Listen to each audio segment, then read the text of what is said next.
Sendok, sendok. Dengerin ya.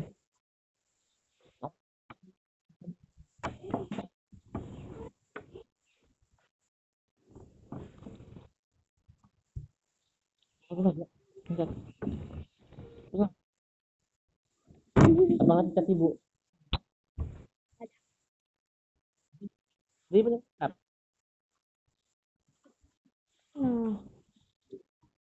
Enggak.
Itu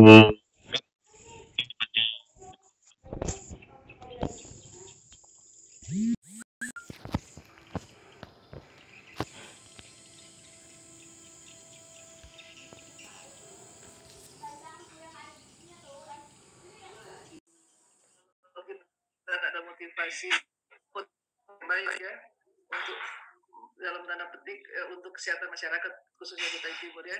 Jadi dengan motivasi yang ada itu, makanya kita coba menggalang dengan keterbatasan yang ada tentu, dengan keterbatasan yang ada.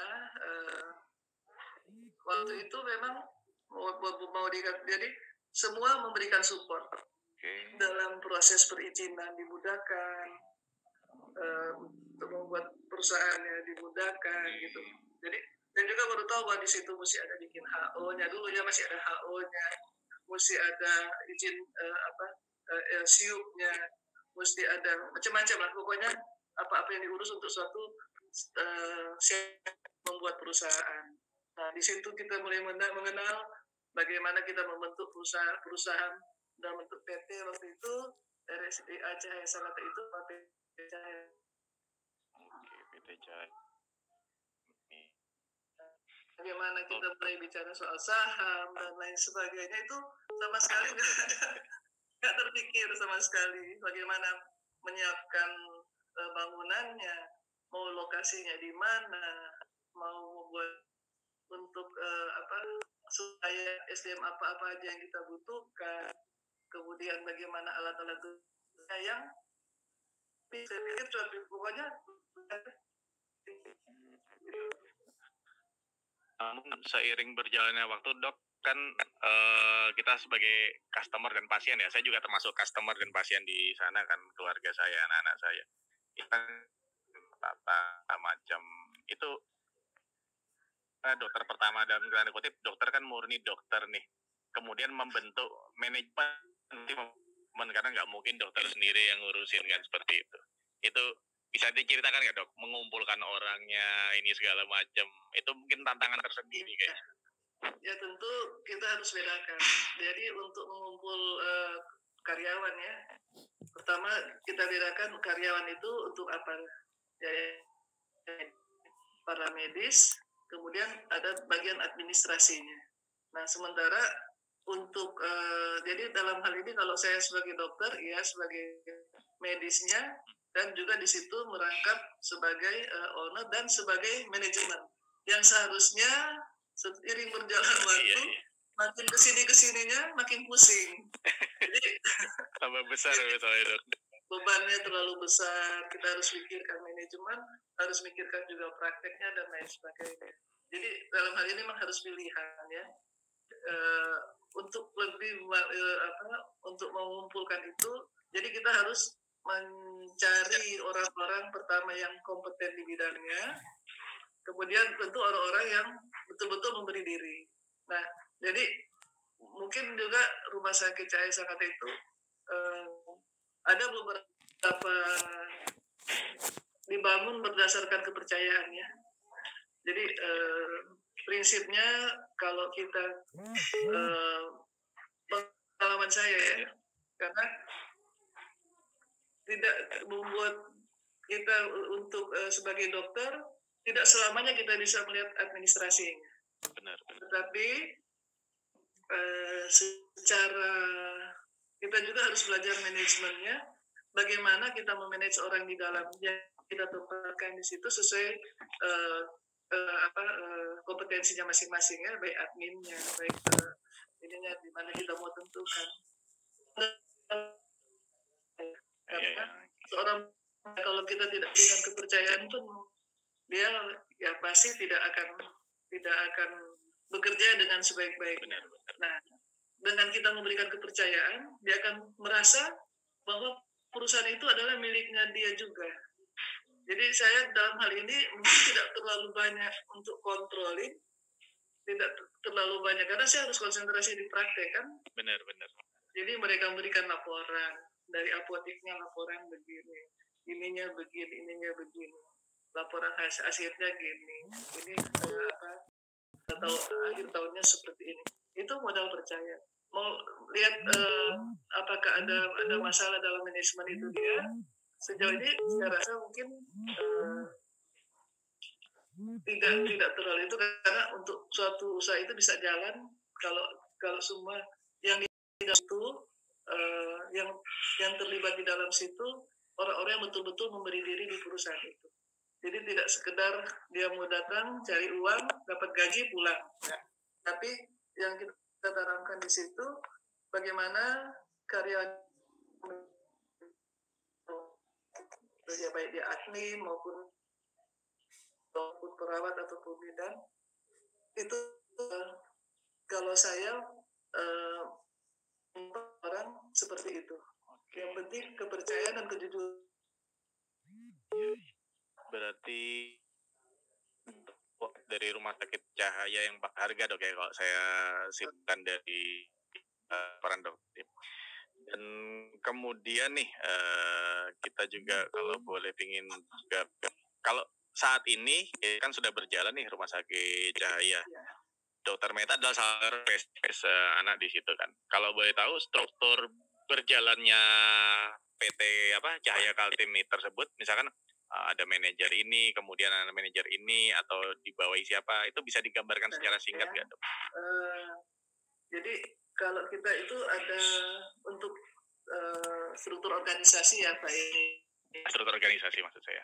Struktur organisasi itu kita ada representatif pemilik.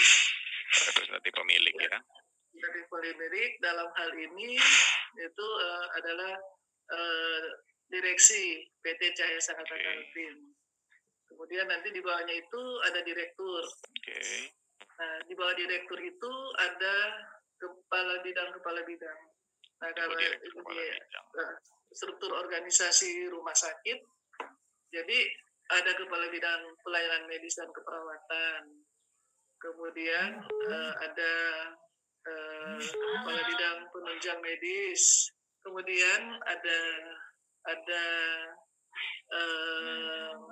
administrasi dan tata usaha, administrasi umum dan tata usaha. Nah, dan di situ nanti ada satuan pengawas internal. Jadi dari kepala bidang terus ke bawahnya itu dia tentu ke unit-unit. Karena kita bicara rumah sakit, ada unit rawat daruratnya, rawat jalannya, rawat inapnya, seperti itu. Yang menarik tadi ada satuan pengawas internal, jadi kayak model internal audit gitu dok ya, atau ya, gimana? Betul. Jadi satuan pengawas internal itu nanti dia tidak hanya mengaudit dari keseluruhan, jadi semua program rumah sakit, baik unit-unit apakah rawat darurat, rawat inap, rawat jalan, apotik, laboratorium, MCU, gitu, yang terkait dia juga audit untuk penanganannya seperti apa. Jadi itu tugas dari satuan pengawas internal ini. Gitu. Oke, dok. Oke, jadi memang organisasinya sudah cukup tertata ya dok ya, kalau saya baca dari paparan dokter tadi. Nah, kemudian nih dok, kalau kita juga boleh tahu lagi, nah ini sekarang masalah proses ininya ya, proses operasionalnya seperti itu. Jadi mungkin bisa diceritakan aja dok ke kami, pertama mungkin jasa-jasa apa aja yang sampai saat ini dilayani oleh rumah sakit, ya maksudnya, dan juga prosesnya ya, misalkan pasien masuk daftaran sampai personal payment maupun ini segala macam, mungkin sampai juga pihak ketiga, vendor, supplier, pemerintahan kan Dinkes kan sebagai pembina lah, mungkin seperti itu ya, pengawas atau pembina seperti itu. Mungkin bisa diceritakan sedikit dok tentang proses-proses yang ada di rumah sakit Cahaya pasien ya. Jadi kalau IGD atau pasien rawat jalan, kebetulan di Cahaya Sangatta itu melayani juga untuk, jadi kita dalam sistem pembayaran, dalam untuk paymentnya itu ada yang pasien, kita istilahkan itu pasien cash ya, bayar datang dia bayar, pasien umum ya, yang bayar cash dengan pasien perusahaan yang dia harus membayar sesuai dengan sistem invoice. Nah, jadi itu semua masuk di admin. Jadi dari itu dia akan ke admin, dan kebetulan kita sudah menggunakan sistem informasi rumah sakit RS ya. Sudah punya ini dok ya, semacam sistem SAP kalau di perusahaan biasanya ya. Ya, jadi sudah langsung muncul dia ini maksud perusahaan, atau dia invoice atau dia cash, itu dia cash payment. Begitu dia daftar dia sudah bilang pasien ini.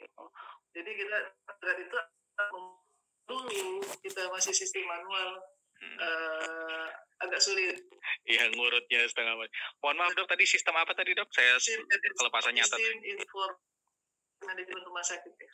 Sistem informasi manajemen rumah sakit ya. Iya, kalau itu SIM-RS lah. SIM-RS ya, SIM-RS ya.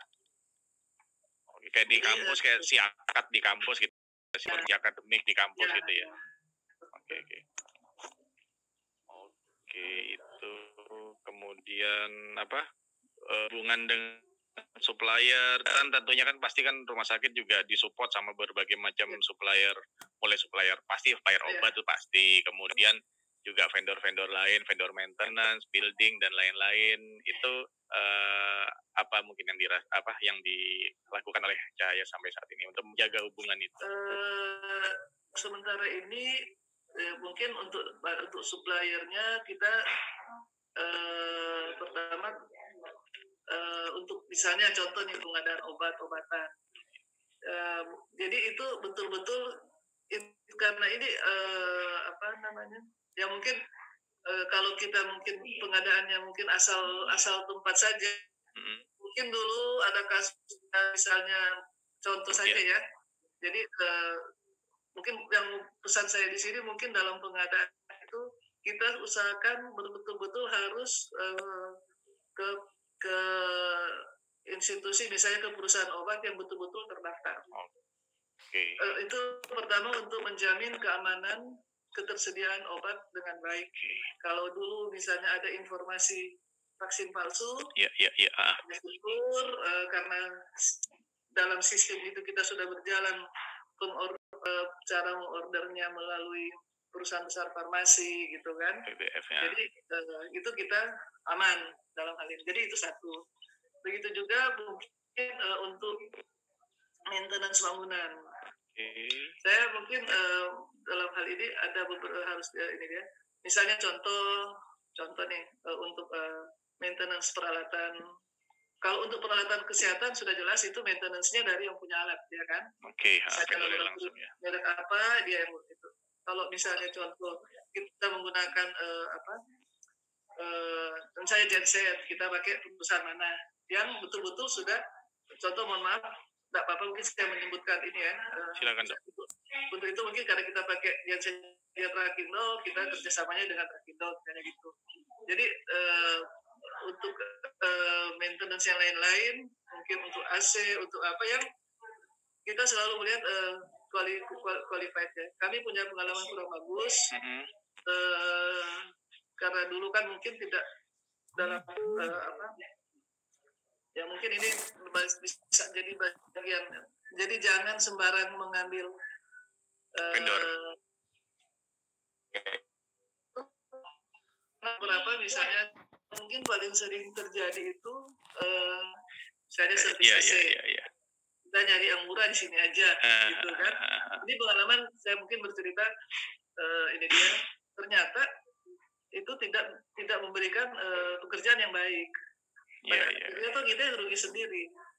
Jadi pada akhirnya kita harus pulang lagi. Dan ya itu AC-nya sudah dipretelin, ambil ininya.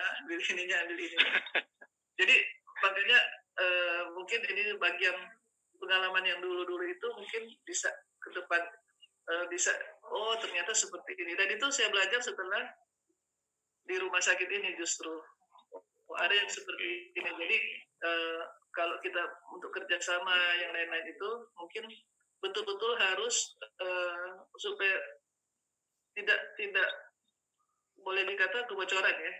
Iya. Jadi akhirnya perusahaan harus mengeluarkan dana lebih untuk mengevaluasi misalnya contoh alat ini rusak, kita perbaiki yang tidak pas, akhirnya 2 kali kita mengeluarkan anggaran. Akhirnya 2 kali cas ya. 2 kali cas, kerugian di perusahaan. Jadi mungkin itu pengalaman yang di kita mungkin yang tidak nyaman sebelumnya. Nah, makanya kenapa kita harus betul-betul menggunakan perusahaan untuk pemeliharaan ya bangunan, ya apa itu dia betul-betul harus yang qualified, termasuk bangunan. Karena kalau bangunan asal bangun juga kita agak harus hati-hati. Ya, hal yang kritikal soalnya Dok ya. Jadi berarti sebenarnya yang saya tangkap kalau untuk masalah pihak ketiga vendor dan supplier, jadi nggak hanya sekedar murah gitu Dok ya, berarti Dok ya. Ya, Memang kualitas berbicara akhirnya ya, dan memang mungkin spending sedikit banyak, tapi lebih sustain gitu ya seperti itu ya. ya. Daripada kita dari namanya perusahaan kan pasti dari yang murah saja. Ekonomis. Ya, ekonomis. Kita beli yang ini lebih murah. Tapi sepertinya itu bukan solusi gitu. Benar. Oke Dok. Nah ini lagi Dok yang paling menarik ini Dok. Kan zaman tahun 2020 kan beda dengan 2004 dulu ya, dimana mungkin alhamdulillahnya buat masyarakat Sangatta ini semakin banyak rumah sakit yang ada dan pilihannya juga lebih banyak. Kami kan juga terbantu ya sebagai masyarakat ya, jadi banyak sekali pilihan saat ini. Tapi di sisi lain, dari sisi bisnis nih, dia kan kompetitor kan. Kalau kita ngomong berkaca dari sisi bisnis, dari sisi idealisme kedokteran ya. Nah, tentu saya kan juga harus kan nggak Dok, maksudnya dari sisi dengan 6 ini beberapa rumah sakit lain, kira-kira apa sih yang ditonjolkan sama Rumah Sakit Jaya sehingga saya misalkan punya anak, walaupun ada beberapa rumah sakit memiliki layanan yang sama ya, sama-sama ada SPA-nya kok, ada spesies anaknya juga kok, tapi kok saya akhirnya tetap ke Cahaya. Maksudnya bagaimana dari sisi manajemen bisnis RSIA Cahaya sendiri untuk mempertahankan customer seperti itu? Terima kasih. Yang pertama mungkin karena ini kita bicara dibandingkan rumah sakit lain seperti apa, ya mungkin untuk sementara ini kan untuk rumah sakit sekarang kan ada akreditasi rumah sakit ya. Iya. Yang jadi yang pertama itu dulu. Kalau rumah sakit terakreditasi, yang pasti pelayanan di dalam itu baik. Nah, untuk rumah sakit ibu dan anak Cahaya Sangatta itu akreditasi tadinya perdana, ini naik menjadi akreditasi madya. Mungkin kita tidak muluk-muluk untuk mencapai paripurna karena tujuan kita itu dia bertahap. Jadi artinya betul-betul apa yang kita ada di dalam situ itu yang kita akan tonjolkan. Tapi ya syukur untuk sekarang ini kita sudah masuk di akreditasi tingkat madya. Itu satu dulu. Jadi itu adalah modal kita tentu. Yang kedua, kita berusaha ketersediaan dokter. Ketersediaan dokter. Ya, jadi karena kita rumah sakit ibu dan anak, dan mungkin lebih ini ke rumah sakit anaknya ya, karena dokter anak itu betul-betul itu standby. Dan standby-nya di rumah sakit. Makanya anytime, kecuali untuk kondisi saat ini mungkin tidak bisa menit-menit kalau ya karena sekarang ini lagi pandemi ya, bicara pandemi jadi jangan bicara sekarang, tapi intinya benar. Kelebihan rumah sakit ibu dan anak Cahaya Sangatta itu dokter anak itu standby. Dia itu standby di rumah sakit, jadi respon time-nya itu lebih cepat. Jadi saya mungkin pengalaman juga mungkin dengan keponakan yang di luar daerah seperti di luar ya, karena beberapa pasien saya mungkin Pak Ibadi juga mungkin beberapa pengalaman misalnya untuk ketemu dokter anak tidak terlalu sulit lah kasarnya. Benar. Jadi itulah yang menjadi ini kami, bahwa dokter anak ataupun dokter spesialis itu betul-betul dia harus in charge. Jadi di saat dibutuhkan dia ada. Jadi itu Dok ya, kalau saya tangkap tadi berarti pertama yang dilakukan oleh RSIA Cahaya ini ya, quality ya, betul-betul diperhatikan ya dengan cara mengikuti akreditasi itu ya sampai tingkat madya. Dan mungkin sekarang lagi proses bertahap menuju ke paripurna gitu ya dokter ya. Kemudian ini berarti yang menarik ini ketersediaan dokter ya, available 24 jam ya. Dan mungkin pelayanan lain yang tidak ada di rumah sakit lain, misalnya laboratorium. Jadi kami melihat peluang-peluang karena rumah sakit di Sangatta itu ada 7 rumah sakit kalau nggak salah ya. Oke. Banyak sekali ya, ada 6 rumah sakit swasta ya. Iya, banyak Jok. Banyak. Nah itu termasuk bagaimana kita melihat peluang yang ada di dalam situ. Nah, untuk Rumah Sakit Ibu dan Anak Cahaya Sangatta itu satu-satunya rumah sakit yang dirujukan untuk pemeriksaan laboratorium khusus mikrobiologi di Kutai Timur. Jadi kita mengambil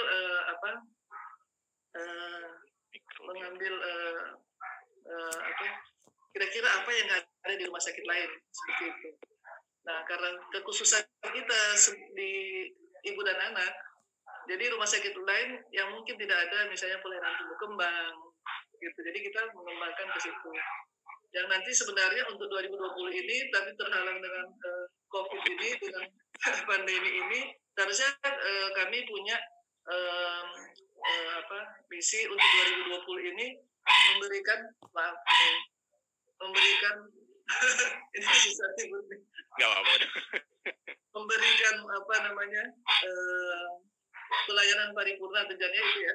Jadi salah satu misi kami itu untuk pelayanan perinatologi, tetapi agak terkendala oleh karena pandemi ini. Jadi kami melihat karena kita kekhususannya di sini, jadi itulah yang kita kembangkan. Okay. Kalau rumah sakit lain mungkin banyak kan rumah sakit umum ya. Iya. Jadi memang secara visi sendiri memang udah terset Rumah Sakit Cahaya ini memang betul-betul fokus untuk ini ya anak gitu Dok ya. Iya. Jadi betul-betul detail mulai dari penyediaan lab, kemudian klinik tumbuh kembang yang memang mungkin setahu saya sih baru tempat dokter Meta aja mungkin yang ada ya. Kemudian unit perinatologi tadi yang saya catat tadi Dok ya. Oke, wah ini berarti sudah kelihatan ya kompetisinya di situ. Kemudian ini kira-kira nih Dok, selama berjalan ini dari 2007 tadi sampai 2020 saat ini, hambatan-hambatan yang ada dan khususnya yang pertama mungkin Dok, yang paling besar, mungkin bisa diceritakan, yang paling besar yang pernah dialami selama ini, terus yang kedua, yang paling sering muncul. Nah, ini kan ada yang sering muncul berulang-berulang, tapi ada yang mungkin sekali muncul tapi langsung besar dan menimbulkan efek lah mungkin untuk ke Rumah Sakit Cahaya. Bisa diceritakan Dok? Mungkin hambatan yang ada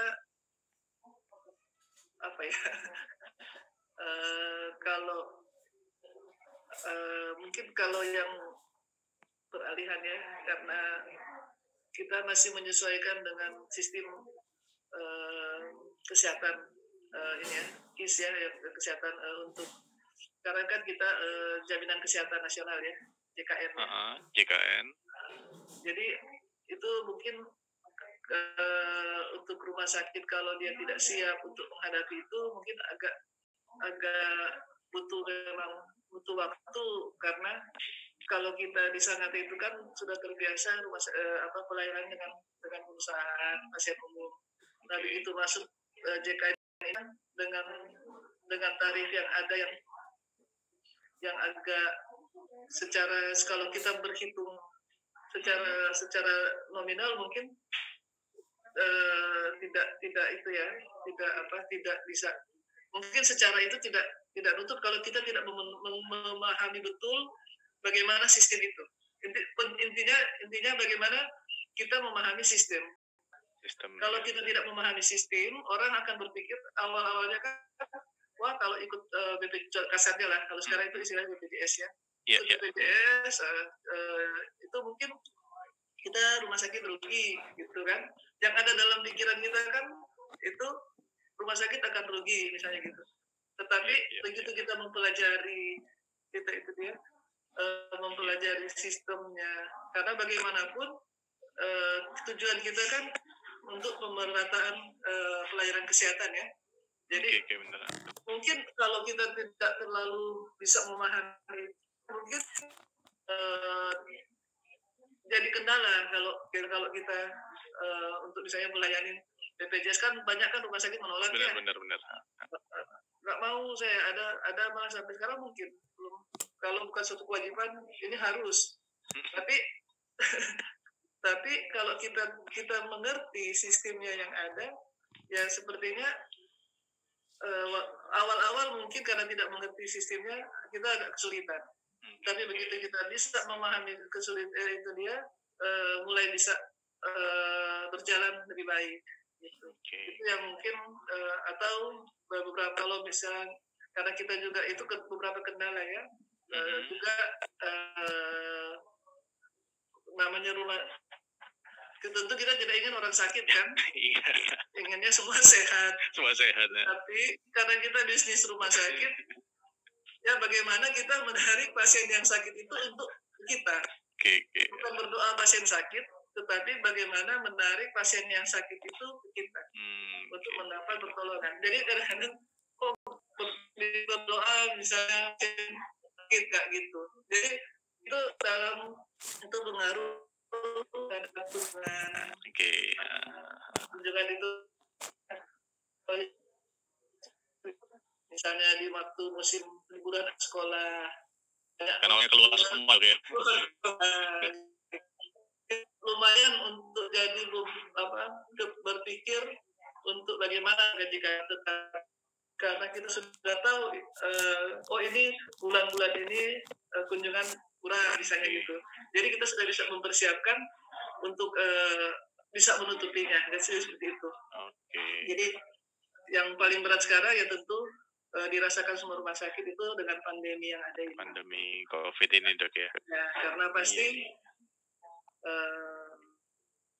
itu akan terpengaruh, akan terdampak dengan kondisi apalagi kita menghimbau kan untuk tetap di rumah kalau tidak perlu rumah sakit juga. Jadi ya memang itu ini yang mungkin beban yang terberat yang kita alami sepanjang 2007 sampai sekarang rumah sakit itu berjalan. COVID itu dok ya.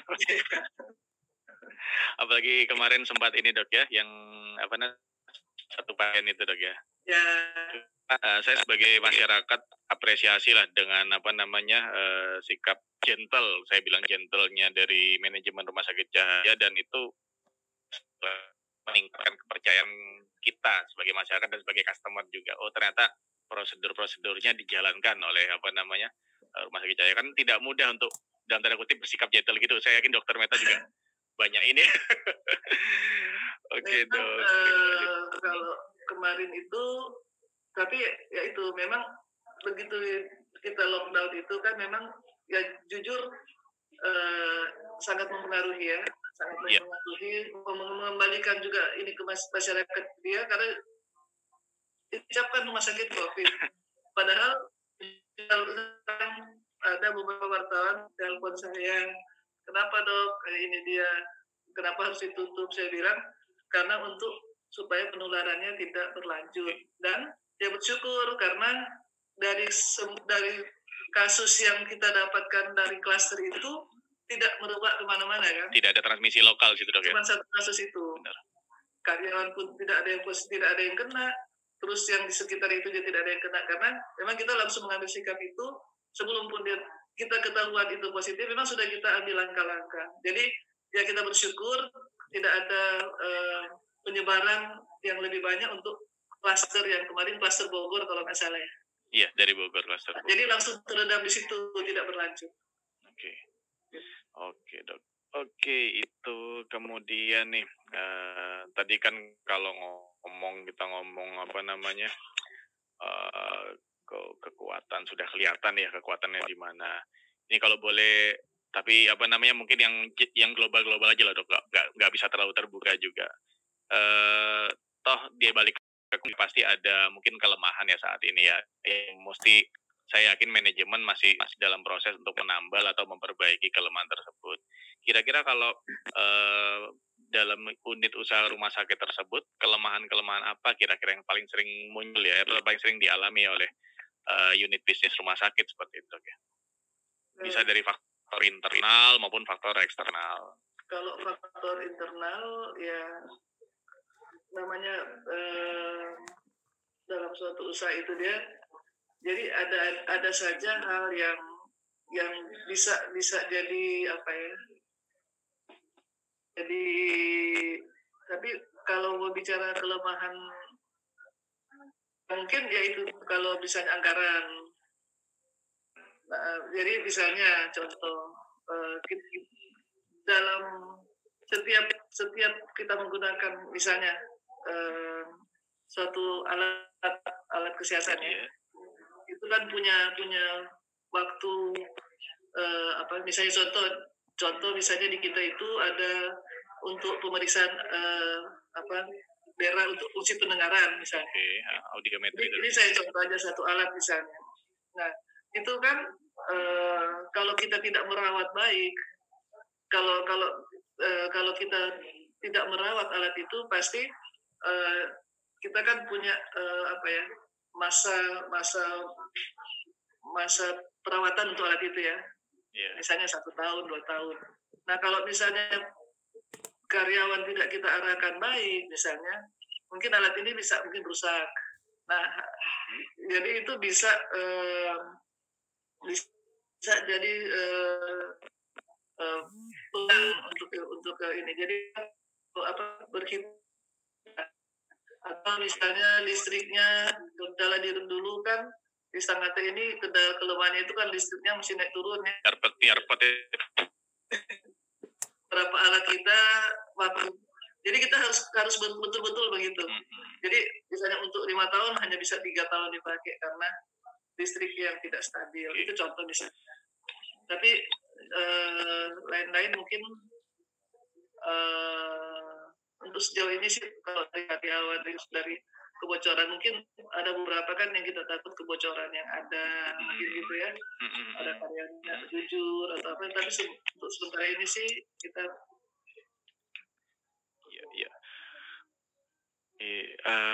ini lagi Dok, yang ingin kita tahu nih, namanya semua bisnis unit mau apapun kan ngomong masalah kejujuran dan lain-lain Dok ya. Pengelolaan keuangan dan finansial itu kan salah satu yang kritikal nih ceritanya nih. Bisnis rumah sakit sendiri khususnya di di Rumah Sakit Cahaya. Ini kan teman-teman kan dari kelas akuntansi nih ya, dari kelas akuntansi semester 6 SD Nusantara. Ini bisa dicontohkan atau mungkin diinformasikan cost variabel apa kira-kira yang paling susah ditekan, tapi dan juga cost variabel apa yang paling gampang ditekan nih secara bisnis rumah sakit yang paling gampang dikendalikan mungkin seperti itu. Ada yang susah ditekan tapi ada yang mudah dikendalikan. Kalau yang susah ditekan menyangkut jasa. Jasa. Kita kan maksudnya jasa orang kan tidak bisa kita kurangi ya. Kita evaluasi gitu ya. Misalnya kamu masuk ke sini gajinya sekian. Misalnya kalau dalam kondisi stabil ya, tidak pernah jasa orang itu dia akan turun kecuali kondisi pandemi tentu ya. Jadi kalau dari aspek jasa, jadi kita tidak bisa menekan untuk cost tapi kalau yang bisa ditekan ya seperti mungkin penghematan dari misalnya untuk operasional misalnya air, listrik, itu masih bisa kita mungkin nggak tahu apa bisa sesuai dengan yang diharapkan ya, tapi kalau pengalaman saya kalau untuk listrik, air dan lain-lain sebagainya bukan ditekan dalam tanda petik ya, tetapi itu pemakaiannya itu bisa dikendalikan dengan cara controlling. Contoh, misalnya ruangan nggak ada pasien, janganlah nyalain AC. Atau listriknya kalau sudah nggak perlu ya dimatiin. Bocoran air, kalau tidak, itu akan menjadi sumber pengeluaran yang sangat banyak. Benar. Apalagi air di Sangatta itu hitungannya mahal. Iya. Benar.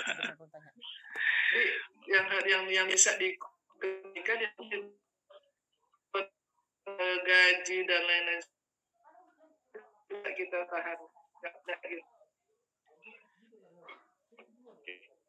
Oke Dok. Mungkin kalau dari sudah terlalu banyak ya. Mungkin teman-teman silakan mumpung ada Dokter Meta ya yang ingin bertanya. Di Dede. Ah, Assalamualaikum warahmatullahi wabarakatuh. Selamat malam, Bu. Ya, Saya mau nanya, Bu. Kurangnya Halo, selamat malam, Bu. ya, bisa nyari Iya, selamat malam. Selamat malam, Ibu Maita. ya. malam. Iya. Saya mau nanya, Bu, perihal pembiayaan ya. Yang paling menunjang pembiayaan rumah sakit itu dalam hal pelayanan atau obat-obatan, Bu ya? Pembiayaan. Maksudnya menunjang operasional. Iya, menunjang biaya operasionalnya dari pelayanan atau dari obat-obatan. Menunjang Iya. Mungkin pelayanan bisa dirinci pelayanan apa gitu. Pelayanan kan banyak nih. Perawatan, Bu. Perawatan. Oke. Iya. Jadi begini. Adalah untuk rawat inap. Karena di situ terbentuk poskada.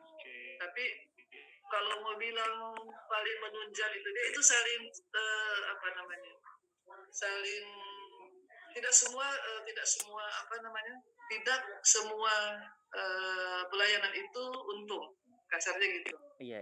Jadi dia saling subsidi silang ya.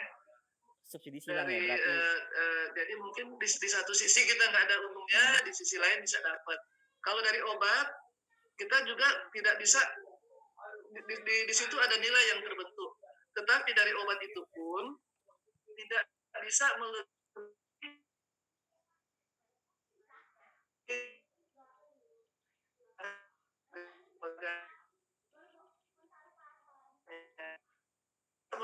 untung dari situ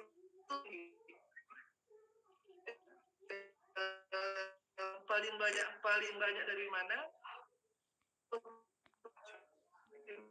Kalau kasarnya ketik itu bisa untuk apa?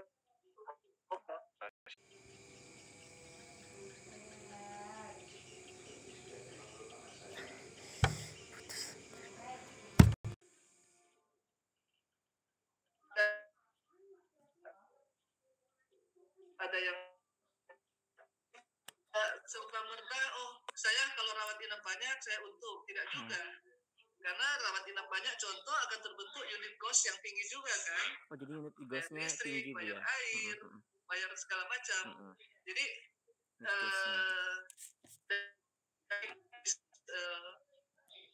pendapatan dia itu saling.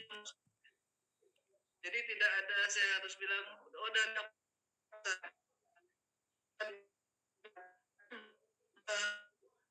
kalau kita mau bicara cost untuk sumber-sumber pemasukan itu bisa dari apotik, bisa dari laboratorium, bisa dari rawat inap, misalnya seperti itu. Tetapi tidak ada mau bilang ini paling tinggi dapat di sini, karena kita juga kan standar misalnya batasan misalnya cuma boleh naik 20% atau 10%. Kita naikkan 50% kan itu bisa saja kan, tetapi semua itu ada aturan. Jadi tidak ada harus kita lihat. Cuman kalau kita bicara cost dalam bisnis rumah sakit itu apa sih yang menjadi sumber-sumber pemasukan? Mungkin seperti itu. Itu bisa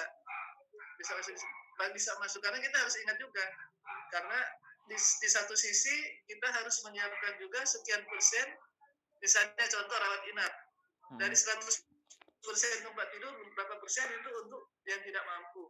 Jadi itu harus saling mengisi, tidak bisa. Jadi setiap ini ada intinya setiap unit kita harus melihat bagaimana kita harus pintar menghitung unit cost-nya. Jadi dengan berdasarkan dari unit cost itu kita dapat harga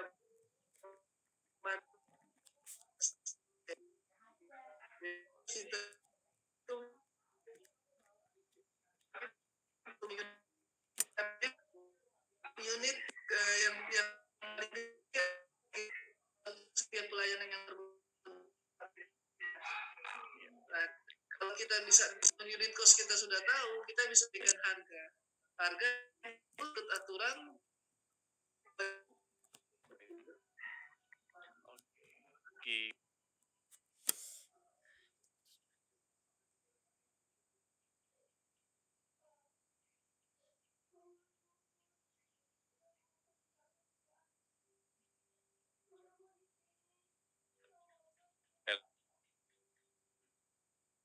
Ya, selamat malam Bu Dokter, perkenalkan saya Maila Elva Rahman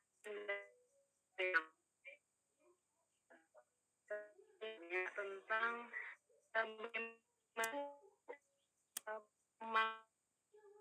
naik dan turunnya pemasukan Bu. Karena kan kemarin kita nggak tahu ya kalau misalnya pandemi ini akan datang. Terus tiba-tiba Rumah Sakit Cahaya itu kena imbas dari pandemi tersebut. Nah, untuk tahun ke depan, nah Ibu nantinya turun naiknya pemasukan itu tadi Bu. Jadi mungkin nambahkan sedikit dari pertanyaan yang Mbak Maila Elva ini ya, mungkin ini mungkin tren yang biasa dipakai untuk forecast-nya dokter atau perkiraan dokter untuk tahun depan operasional tuh mungkin seperti apa, dan tiba-tiba kok terjadi hal yang insidental seperti ini seperti apa, dan apakah misalkan ada backup fund atau seperti itu. Intinya tentang tahun depan nanti beroperasi kira-kira pakai tingkat kunjungannya seperti apa, mungkin seperti itu. Agak sulit ya. Kalau kita dengan meramalkan, mungkin semua perusahaan sekarang itu mungkin kaget ya, tidak bisa berpikir banyak, ternyata pandemi akan berlangsung lama, ya kan? Tadi kita kan berpikir 3 bulan selesai gitu kan, tetapi ternyata ini akan berlangsung lebih panjang. Kalau dia normal itu dia biasanya kita bisa melihat dari kunjungan yang ada, trennya. Itu satu. Terus kemudian tren bisa dari tren kunjungan, bisa juga kita evaluasi dari tren penyakit yang ada. Kalau mau lihat kecenderungan ini, tapi kalau untuk mau meramalkan dengan kondisi ini setelah pandemi ini, kapan kita bisa survive untuk tahun berikutnya, mungkin agak sulit. Karena untuk rumah sakit apapun sekarang itu dia masih berjalan pun sudah sangat bersyukur gitu. Masih bisa beberapa pelayanan masih bisa dibuka, itu sangat. Tapi kalau mau bilang kapan kita akan balik, itu dia kita belum dapat di titik mana pandemi ini akan mulai melandai, kita belum tahu. Ya. Iya. Atau maksud kalau kondisi normal gitu, misalkan anggaplah nggak ada pandemi gitu ya, kondisi 2019 kemarin lah, kira-kira maksudnya itu ada di bulan berapa, kemudian dia naik turun, atau berdasarkan ini musim-musiman penyakit misalkan seperti itu, atau berdasarkan bisa bulan atau musim-musiman penyakit gitu dok. Anggaplah normal-normal saja, nggak ada pandemi. Kalau dia normal-normal saja itu kita bisa dari angka kunjungan untuk meramalkan, ini trennya meningkat. Kalau trennya menurun, pasti kita akan rapat, kita akan evaluasi. Jadi kalau kita meramalkan misalnya ini kunjungan ini naik, kita bisa lihat kan angka kunjungan rawat jalan meningkat, ya kan? Ini contohlah kita ambil rawat jalan misalnya, kita lihat rawat jalan meningkat, mungkin kita bisa tapi kok tiba-tiba harusnya dia meningkat, bukan anak sekolah lagi libur misalnya, contoh ya, lagi pada keluar kota semua misalnya, bukan faktor liburan, kok dia menurun gitu. Nah, jadi kita tentu harus melihat kenapa, apakah karena bicara rawat jalan, mungkin kita melihat bagaimana pelayanan kita gitu, individual. Tapi kalau kita meramalkan ini kecenderungan ini dia, kita biasanya menggunakan angka kunjungan angka kunjungan rawat jalan. Angka kunjungan rawat jalan ya. Jadi kalau saya ibaratkan misalkan hujan nih dok ya, kalau hujan itu kan trennya kan biasanya bulan-bulan ber itu kayak September, Oktober, November, Desember itu kan katanya sih kata orang kan musim hujan sampai Januari. Kemudian Januari sampai Mei itu kan kering kan seperti itu trennya. Kalau angka kunjungan rumah sakit sendiri dok sepanjang berjalan kira-kira mungkin saya ingat dokter aja sih nggak perlu data statis yang komplit. Biasanya naik turunnya apakah memang berdasarkan bulan gitu atau mungkin ada musim-musim tertentu nih misalkan ada kan kadang-kadang DB tiba-tiba musim DB nih misalkan seperti itu kadang malaria gitu. Kalau bisa kita lihat dari angka penyakitnya, kalau misalnya untuk kalau kita melihat dari penyakitnya ya, peningkatan penyakitnya itu bisa saja biasanya kalau kalau ada musim hujan terus ada panas itu biasanya bisa kasus meningkat. Tetapi ujung-ujungnya juga kan ke angka kunjungan, bicaranya ada kunjungan ya. Ya, jadi kita tidak bisa meramalkan misalnya, oh ya kasus DB meningkat. Jadi suatu rumah sakit itu dievaluasi tidak cuma dari penyakit apa yang meningkat. Jadi kita up and down begini kan. Tapi kalau tetapi oke, kita sudah tahu bulan-bulan Februari misalnya angka DBD meningkat pasti tinggi gitu. Nah, kalau seperti itu kita kalau untuk meramalkan itu itu memang berkaitan dengan persediaan logistik ya, misalnya cairan itu kita untuk meramalkan seperti itu. Oke, di Februari cairan kita bisa lebih ya, tapi biasanya itu kecenderungan itu kita melihat kecenderungan ya, oh bulan ini meningkat. Jadi kita harus lihat juga karena tidak selamanya akan seperti itu. Gitu. Cuman yang pasti selama rumah sakit itu berdiri, yang sangat mempengaruhi kunjungan itu adalah libur anak sekolah. Libur anak sekolah itu ya. Jadi di situ memang kita di situ sudah bisa memprediksi untuk bulan ini, oke, misalnya kalau ada yang mau cuti bisa aja cuti lebih di bulan-bulan ini karena pasti kunjungan itu kurang. Tapi di luar anak sekolah itu relatif sekali. Mau angka penyakitnya mau gimana itu sangat relatif. Dan yang sangat menentukan itu adalah angka kunjungan di saat libur anak sekolah. Itu pasti sepi. Atau libur lebaran gitu. Itu pasti sepi. Oke. Dok, gitu ya, Mela ya. Iya Pak. Ada lagi mungkin yang kurang jelas? Sudah jelas Pak. Oke, mungkin lain silakan langsung dibuka aja kalau nggak nemu tulis tangannya itu. Saya silakan. Silakan. Saya selamat malam dokter. Selamat malam. Saya Rostina dari kelas akuntansi B. Kebetulan dokter, anak saya termasuk pasien dokter dulu tahun 2004. Sekarang anaknya sudah 17 tahun dokter. Besar. Tapi masih masuk anak itu. Ya? Kalau 17 tahun masih masuk anak karena 18 tahun kurang 1 hari. Masih domainnya dokter anak berarti. Iya.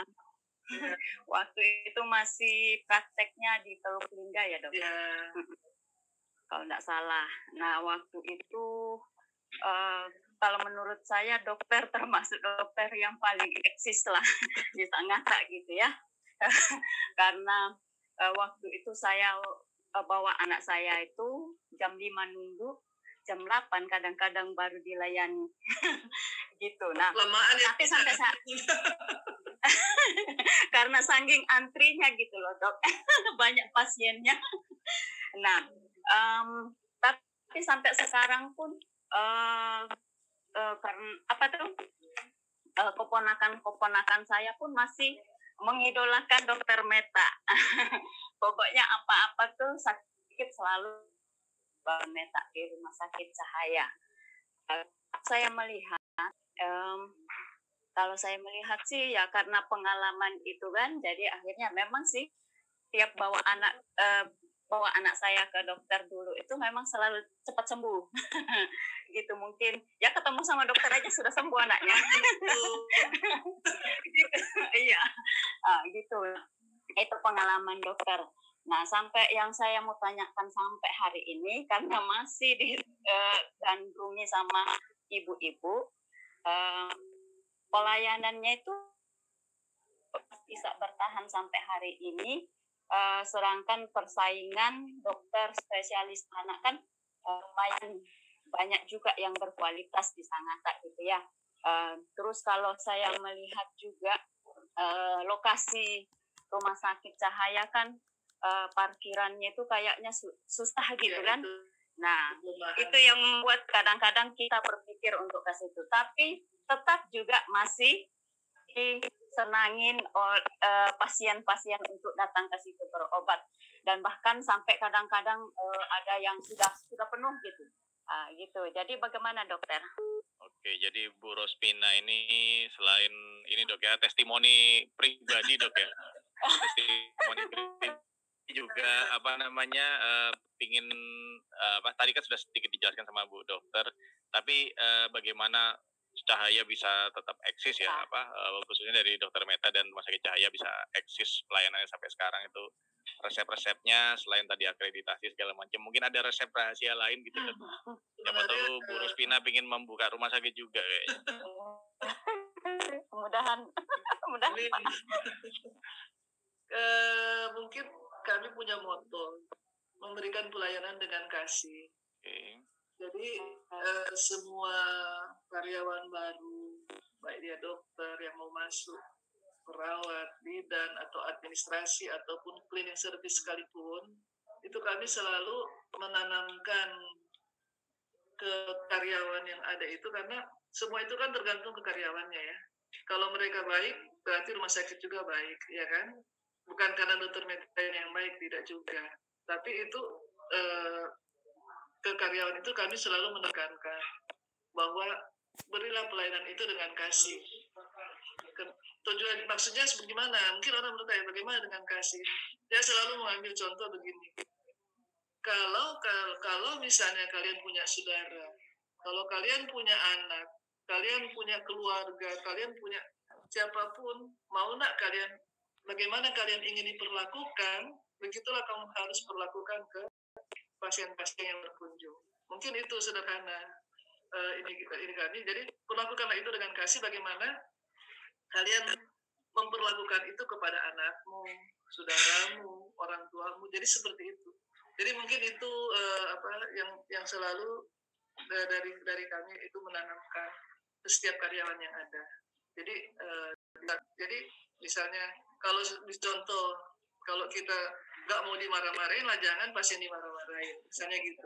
Kalau keluarga